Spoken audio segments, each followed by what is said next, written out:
Earthworm Jim.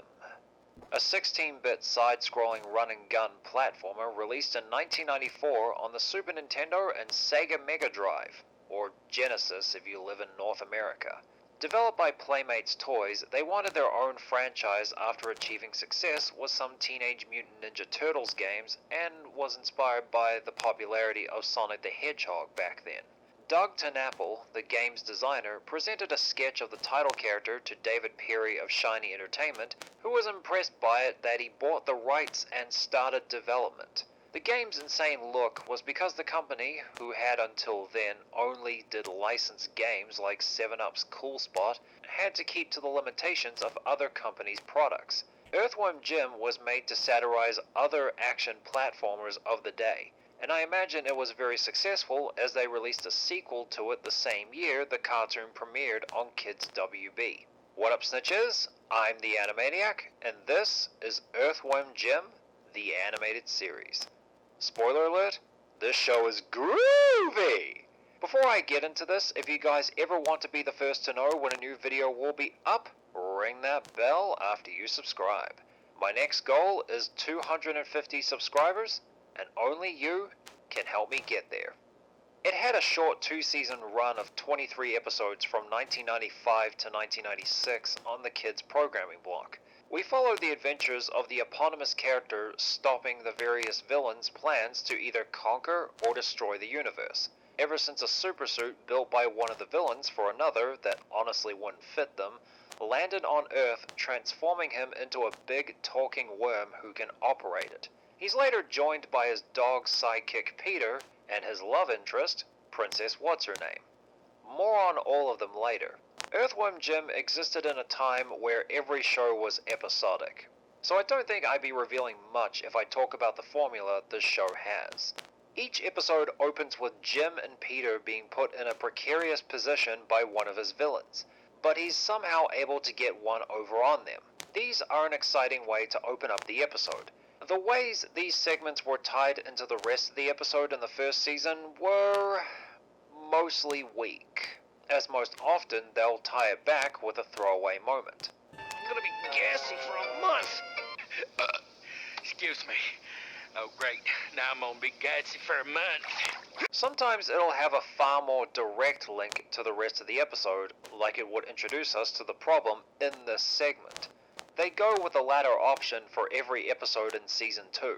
Each episode begins proper by introducing one of its many villains and their attempts to either take over the universe or destroy it, with whatever means. Ordering others to do your bidding, building machines to help you take over the world, finding mystical items with the power to allow you to take over the world, or with whatever they have on hand. At some point, Jim and Peter either catch wind of their evil doing and or they cross paths later on in the episode. After he successfully defeats the villain and they celebrate, someone gets crushed by a cow. This serves as an in-joke for Earthworm Jim fans who remember how the first game ended, but even if you didn't know, that's a random way to end an episode. And I loved it, until it lost its magic when Season 2 began. This being the standard template for every episode, it's done well. It also carries over the same humor from the games, now with them satirizing superhero cartoons with moments like the villains almost always attacking Jim's hometown whenever they're on Earth. What I really appreciate about it is how the writers use the absurd humor to work in a solution to defeat the villains in certain episodes. Like when you first hear it, there's no way you can take it seriously, which makes it much more surprising when it comes back at the end. That's pretty clever. The episodes in general maintain a good standard, only occasionally dipping a little, but it wasn't enough to put me off entirely. It doesn't mean the characters won't try though. The title character, an earthworm who, despite having 4 brains, I'm hungry, I'm cold, I'm itchy. Where are the girls? is not very bright. But he's determined to save the universe by any just means. Dan Castellaneta brings an Ace Ventura quality to the character compared to Doug TenNapel's one soundbite of him saying, groovy. Groovy! Groovy! And naturally, he's very entertaining to listen to, whether he's having an emotional breakdown or screaming eat dirt and shooting while laughing like a madman. Eat dirt, unpleasant smelling fat folks!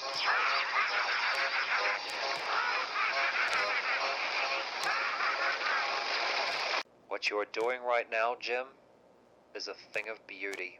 The one downside about him is his view on the relationship between him and Princess What's-Her-Name. He makes it clear how he feels about her with all the nicknames he has for her. My fulsome bonbon of love! Ah, my luxuriant tapestry of bliss! Ah, my winsome slab of jollity! Sorry about this, my gaily colored beach ball of rapture. You're a genius, my frolicsome knapsack of daintiness. But What's-Her-Name's lack of reaction to these names and even her confusion at him outright talking about their relationship is a clear indicator of how she sees him. Working together will strengthen our relationship. Huh? What do you mean, relationship? Let us explore our relationship. Hey, What do you mean, relationship? we had our first fight, and I think our relationship is stronger for it. What do you mean, relationship? Jim dismisses her reaction by laughing at it as a joke. Oh boy. She then just straight up denies the two going out on dates when he asks her how's it going. Well, I know this isn't a date, but I figured. It's not any kind of date. Yeah, no. This is a part of Jim I didn't enjoy watching and could have done without it. More on What's-Her-Name later. Peter Puppy is his sidekick and friend who's far more intelligent than Jim. But unlike some who think very lowly of him, even being irritated by his stupidity-charged antics, he's more willing to look up to him. But he comes with his own shortcomings, like turning into a monster that attacks the first person he sees. It's Jim most of the time, every time he's scared or gets hurt. That part comes off as them satirizing how unhelpful sidekicks are when fighting crime. At first, I didn't like him when he felt like he had no purpose, going into these depression-fueled psychotic episodes, probably because of the shrill voice Jeff Bennett later gave him. I'm going to. I am Snot. I also am empty. I'm just the sugar, but I'm gonna barf too, and the jelly barf. Behold the gooey slop of our sorrow, twilight of the condiments. Weep for them, weep for their sorrow. But when I saw his origin story, how he became intelligent and prone to mauling in a monstrous state, I felt like a jerk for hating on him. But lucky for him, Jim has been able to use his curse to his advantage in his fights against the many villains he has. These two are occasionally accompanied by Princess What's-Her-Name. In the games, rescuing her was your goal. When you got to the end, she would have given you a kiss if that cow didn't crush her, or whatever this nonsense was at the end of the second game. Her name is meant to be a parody of princess characters in video games during this time. In the show, she's a tough rebel princess leading a resistance to free her home planet from the tyranny of her sister, Queen Slug for a butt. Does she live up to her new character? Not really. I had to wait a season and a half for her to do something remotely badass. But even then, she isn't given that much attention as she fought her off screen in For Whom the Jingle Bell Tolls. Until then, I had to sit through her boasting about her strength when ripping out of her chains and escaping any other prison Psychro built for her, but can't fight his giant mech suit, so she hides until Jim and Peter destroy it, defeating him. Queen Slug for a butt and her forces invaded Earth to look for Jim's suit, and What's-Her-Name was nowhere to be seen. I bet if she took her down, then her legend would grow on Insectica, helping her cause to liberate her people. Being captured by her sister and is tied up until Jim destroys the Queen's scepter with a nutlog, making it explode in her face. Yes, that happens. Before freeing her.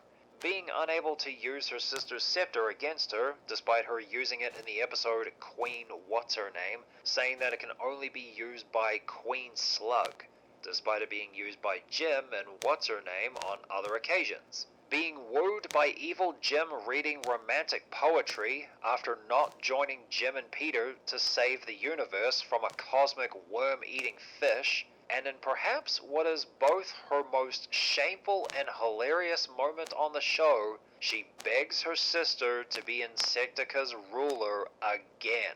Oh, please! You gotta help! Grovel shamelessly before you. Please, please, please, please, please! Pretty please with maggots on it! This show's writing doesn't allow What's-Her-Name's new character to shine properly. Probably because if she was, she'd take the spotlight from Jim saving the day. And then he'd moan about how much butt she's kicking. Weren't the 90s weird?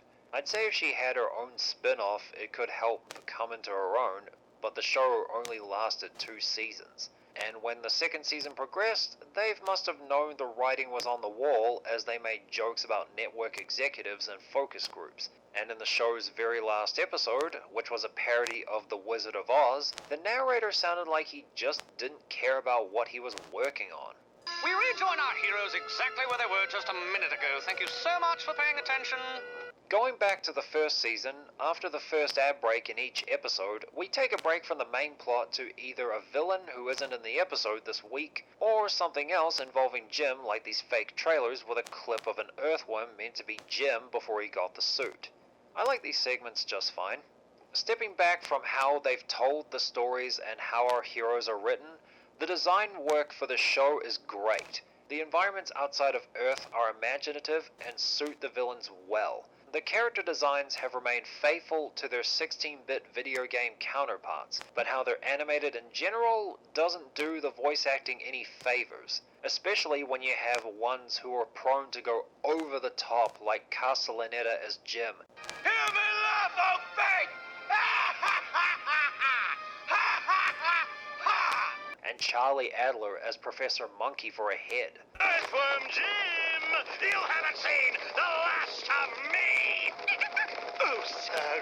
The last of us! Yet they managed to bring it back by occasionally mocking how tight their animation budget was. The slimy invertebrate's time on TV may have been brief, but it was good.